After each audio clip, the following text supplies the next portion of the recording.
ganun, Lisa.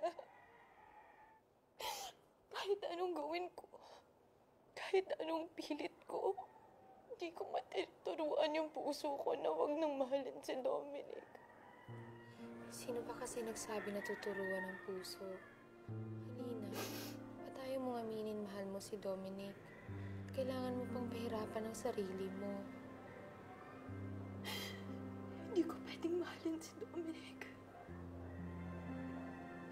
Hindi yun tama. Ipinangako ko sa sarili ko na magsisimula ulit kami ng anak ko. Natatalikuran ko yung nakaraan at mabubuhay kami ulit. Gaya ng isang tunay na pamilya. Gaya ng pangarap ko.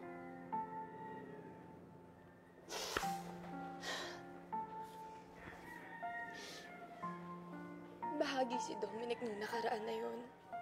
Bali-balik ta rin man natin ang nangyari, kapatid pa rin siya ni Rex. Paano ko tatalikuran lahat ng yun? Kung hawak ni Dominic yung puso ko, alang-alang sa ikakatahimik namin ng anak ko, kailangan kong pakawalan si Dominic. Alina, may karapatan ka ring lumigaya. Pero hindi sa piling ni Dominic, Lisa.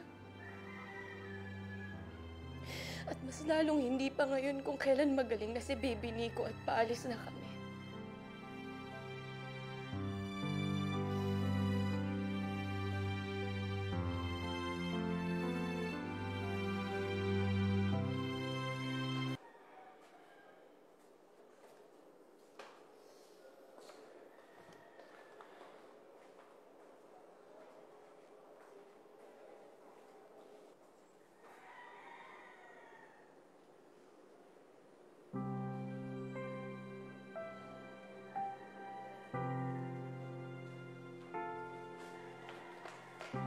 Alina!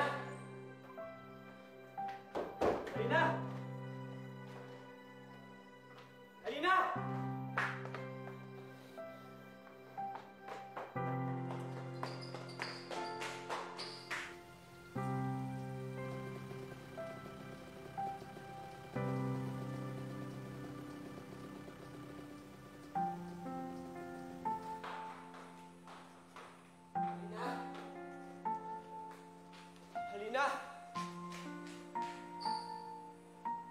Alina!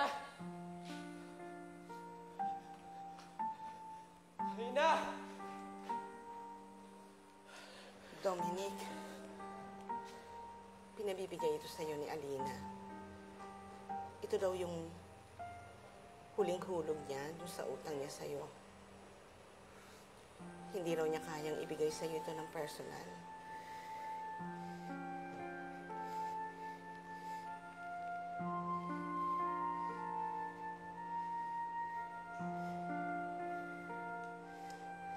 Alam mo, anak, ganun talaga siguro.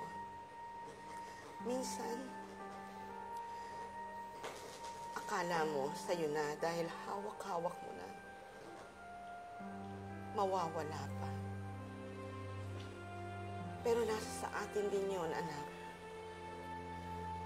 Kung hahayaan mo itong bitiwan ng tuluyan.